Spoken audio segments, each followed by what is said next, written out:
네, 안녕하세요. 최근 부동산이 막 몇 억씩 폭락하고 있다, 이런 소식이 들려오고 있습니다. 그래서 부동산 시장이 좋지 않다, 뭐 이렇게 이야기하고 있는데, 하지만 저는 이게 폭락, 하락 이런 것보다는 이 너무 비정상적이었던 시장이 이제 다시 정상화되고 있다. 저는 이 표현이 더 옳다고 생각합니다. 기본 10억, 뭐 20억 이런 가격이 정상적인 가격은 아니죠. 그래서 오늘은 부동산 시장도 체크해보고 이제 정부에서 규제를 조금 풀려고 하는 것 같아요. 규제를 풀면은 부동산 시장이 괜찮아지지 않을까, 이런 생각을 가지고 있으신 분들이라든지 또 부채질 할 것처럼 보이거든요. 근데 이제 그 규제가 왜 소용이 없는지, 이것에 대해서도 한번 이야기해 보도록 하겠습니다. 일단 먼저 언론에서도 부동산 시장이 좋지 않다는 것, 그러니까 정상화돼 가고 있다는 것을 인정한 것 같아요. 이제 과거 상승할 때는 부채질 하던 언론들인데 지금 와서는 마치 남일인 양 이러고 있어요. 네, 아무튼 이제 얼마나 하락하고 있나 요거를 조금 한번 체크를 해볼 텐데요. 우리나라 부동산의 뭐 대장주라고 할 수 있는 뭐 강남의 이 음마아파트 가격을 조금 보도록 할게요. 보시면은 작년에 최고가가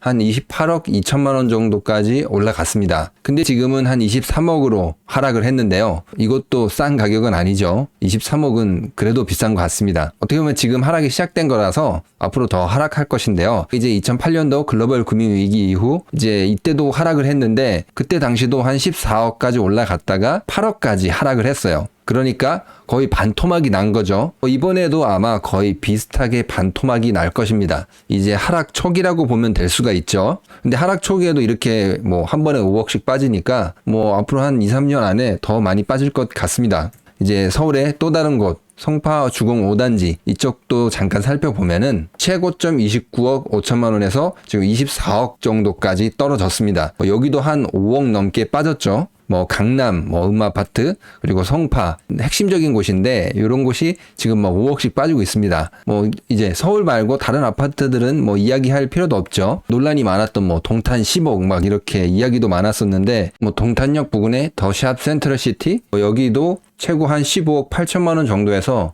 지금은 여기도 한 4억 5천 정도 빠져서 10월 달에 마지막 거래된 아파트가 뭐 10억에 거래됐다고 하네요. 대한민국 아파트가 다 10억이 된 것 같은데 이제 점점 많이 빠지고 있습니다. 이제 앞으로 더 빠지겠죠. 그리고 밑에 거래량도 지금 조금씩 보면은 굉장히 많이 줄어들고 있습니다. 사실상 사람들이 관심이 없다는 거죠. 근데 이제 언론에서는 역시 약간 현실을 부정을 하고 있어요. 뭐 한 건이라서 특이한 건이다, 뭐 이게 증여다, 이런 식으로 이야기를 하고 있는데 이거는 현실을 약간 부정하는 거죠. 올라갈 때는 뭐 엄청 부채질 하더니 이번 거래는 전체를 대표하지 않는다 이렇게 말하는데 이 한 건 거래도 어떻게 보면은 전체를 대표하는 게 맞습니다. 우리가 주식시장에서도 하나를 거래하면은 그 하나 거래한 게 나머지 거래되지 않는 가격을 대표를 하죠. 부동산도 그와 똑같습니다. 한 건이 거래돼서 가격이 하락을 했으면은 그게 시세로 정해진 것입니다. 그러니까 언론을 믿어서 안 된다는 게 이 뉴스에서 지금 드러나는데 무주택자 103만 명이 2021년에 집값이 고점을 찍었을 때 내 집을 구입을 했습니다. 최고 고점에 이 103만 명이 지금 몰려 있는 거죠. 큰 제목보다 요 밑에 있는 게 더 눈에 띄는데요. 다주택자 통계 이후 처음으로 하락했다고 합니다. 이제 주택이 있었는데 주택을 팔고 무주택자가 된 사람들이 한 55만 명이 된다고 합니다. 그러니까 55만 명은 이제 팔고 떠났다는 거죠. 참 씁쓸한 현실인데 지금은 또 이제 정부에서 각종 규제를 풀고 있어요. 그래서 서울, 과천, 뭐 성남, 하남 이런 광명 빼고 뭐 부동산 규제, LTV 그러니까 대출도 이제 뭐 많이 받을 수 있다, 뭐 이렇게 이야기를 하고 있어요. 근데 이 지금 정책들을 살펴보면은 이게 효과가 없을 거라고 저는 생각되는 게 이게 이명박 시절의 그 정책들과 거의 유사해요. 이때도 뭐 LTV 비율 막 상향해주고 대출 받을 수 있게 해주고 미분양 아파트를 막 공공 매입하고 막 투기지역 과열 뭐 이런 데 해제하고 그랬어요. 근데 이제 이때 당시 주택 가격이 어땠죠, 여러분? 오히려 하락을 했습니다. 주택 가격은 오히려 마이너스로 돌아섰어요. 그럼 여러분들이 이제 약간 궁금하실 거예요. 아니 왜 규제를 풀었는데 가격이 하락을 하냐? 물론 이제 대외 경제 사정도 있는데 이 정책의 포인트는 뭐 집값을 올린다 이런 것에 있지 않아요. 이거를 잘 뒤져보면은 결국에는 토지 보상을 받겠다는 의미예요. 이제 결론을 미리 말씀드린 거예요. 그러니까 개발을 해가지고 그 땅을 가지고 있는 사람이 토지 보상을 받겠다는 거예요. 지금 보시는 그래프는 이제 우리나라에서 이제 토지를 보유하고 있는 사람 비율인데 지금 왼쪽 그래프 이 개인은 상위 한 20% 정도, 10에서 한 20% 정도에 되는 사람이 거의 뭐 한 83% 정도의 토지를 다 가지고 있어요.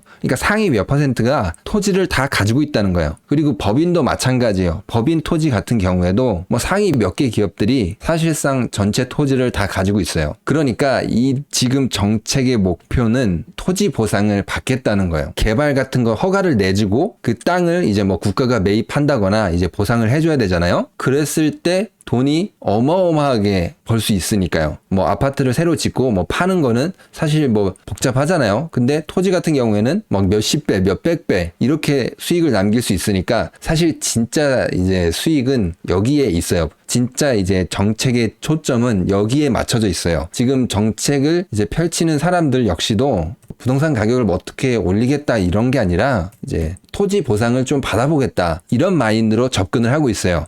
그러니까 이런 것들에 되게 미온적이죠. 일기 신도시 이런 거 재건축해봐야 돈이 얼마 되겠어요. 되게 복잡하잖아요. 근데 기존에 사놨던 이 싼 토지를 재개발해가지고 싹 밀어가지고 올리면은 돈을 더 받을 수 있으니까. 그리고 더 쉽잖아요. 이런 것처럼 어떻게 보면 나라 돈을 조금 훔쳐가는 거죠. 언론도 여기에 조금 일조를 하고 있죠.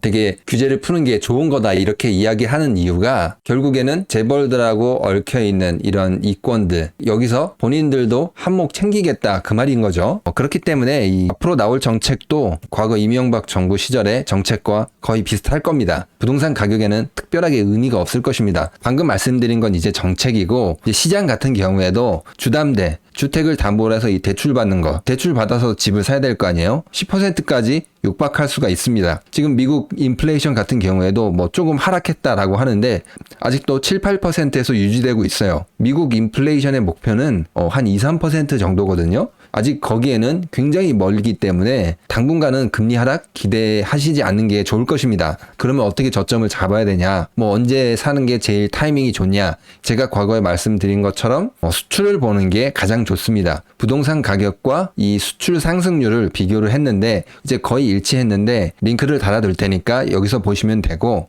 이제 중요한 거는 이제 수출을 잘 보시는 게 좋습니다. 수출이 계속 감소하고 무역 수지도 적자폭이 계속 커지고 있죠. 경제가 전체적으로 쉽지 않기 때문에 부동산 정상화도 이제 더욱 빨리 일어날 것입니다. 네, 오늘 영상은 여기까지 하도록 하겠습니다. 그러면 구독과 좋아요, 알람 설정, 응원의 댓글은 영상을 만드는데 많은 힘이 됩니다. 감사합니다.